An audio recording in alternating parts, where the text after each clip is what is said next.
Imagine, il est 10 heures, tu viens de te réveiller. Et ton premier réflexe, c'est quoi? C'est de prendre ton téléphone et de foncer sur YouTube ou TikTok ou en fait n'importe quel réseau social. Et là, tu vois, le temps il passe. Il est 11 heures et tu décides enfin de te lever pour commencer la journée. Mais la vérité, c'est qu'avec un réveil pareil, ta journée ne commencera jamais. Et là, tu vas me dire, mais bien sûr que si. Ok, mais alors pour toi, c'est quoi commencer une journée? Est-ce que pour toi, commencer une journée, c'est se réveiller et se prendre directement un shot de dopamine? Se décider à enfin sortir de ton lit pour aller manger tes meilleurs chocopops. Puis encore aller retourner scroller. Et ensuite, tu vas remanger, tu vas rager sur un jeu vidéo, tu vas rescroller, tu vas aller manger et tu vas dormir.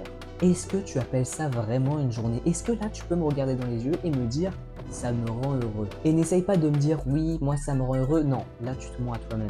Cette routine que je viens de te dire, c'est celle de 90% des collégiens et lycéens. Ce que tu dois comprendre, c'est que l'attitude que tu auras au réveil, eh bien, elle va définir toute ta journée. Et pour changer ça, il suffit de remplacer tes mauvaises habitudes et d'essayer de gagner des petites batailles dès le réveil. Tu verras que d'abord, tu seras un minimum fier de toi et ensuite, tu seras 1000 fois plus productif tout au long de la journée. Quand je te parle de batailles remportées, je ne te demande pas d'accomplir des exploits. Tu vois, je te demande pas de faire 100 pompes, mais au moins d'en faire 5.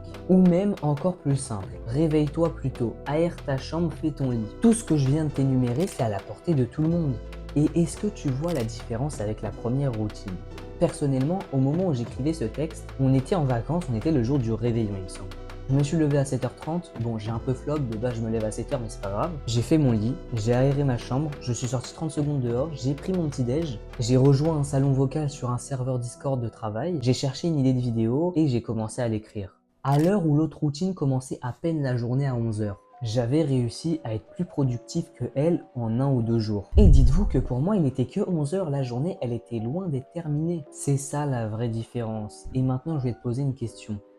Quelle sera ta première victoire au réveil? Mais vous savez quoi, on va encore pousser le truc un peu plus loin. Il est essentiel de comprendre que la performance n'est pas un sprint qui débute au réveil, mais le résultat d'une préparation méthodique.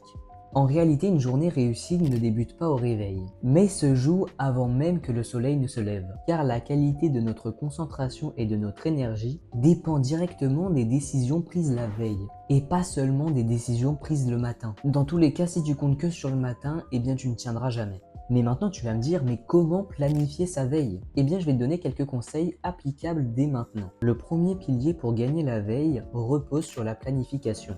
Une étude de l'université de Baylor a démontré que les personnes qui consacrent 5 minutes avant de se coucher à faire une to-do list s'endorment beaucoup plus rapidement que les personnes qui ressassent leurs tâches à venir. Le phénomène en fait il s'explique par une réduction de l'anxiété. En déchargeant votre cerveau des tâches à venir sur un support externe, vous libérez votre espace mental. D'autant plus que quand tu te réveilles, tu te dis pas « Ah mais qu'est-ce que je devais faire ?» Tu as une vision claire, tu évites la fatigue, ou même simplement tu n'oublies pas les tâches que tu t'étais fixées. Là je vais parler de quelque chose que vous connaissez tous, mais je vous jure que c'est tellement réel, et ça franchement je suis loin d'être le meilleur exemple. La victoire du lendemain se prépare dans la régulation de votre rythme circadien. Pour ceux qui ne savent pas, en gros c'est tout le temps se coucher à la même heure et du coup se réveiller toujours à la même heure. Comme ça ton cerveau, eh bien en fait ça devient un automatisme pour lui.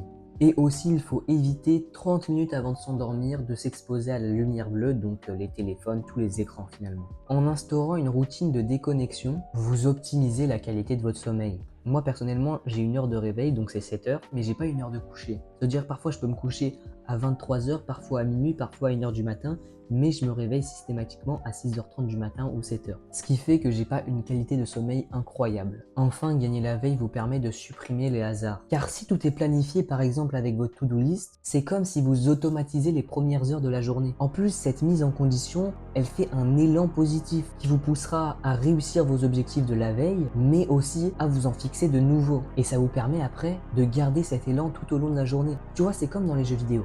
Tu sais, il y a des jours où tu te sens fort par exemple. Et bien les jours où tu te sens fort, tu auras tendance à vouloir plus y jouer.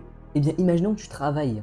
Dès la première heure de la journée, tu es sur un travail. Et bien en fait pour toi ce sera naturel de continuer comme ça. D'autant plus qu'à la fin de la journée, tu seras réellement fier de toi. Alors pourquoi ne pas commencer dès ce soir ?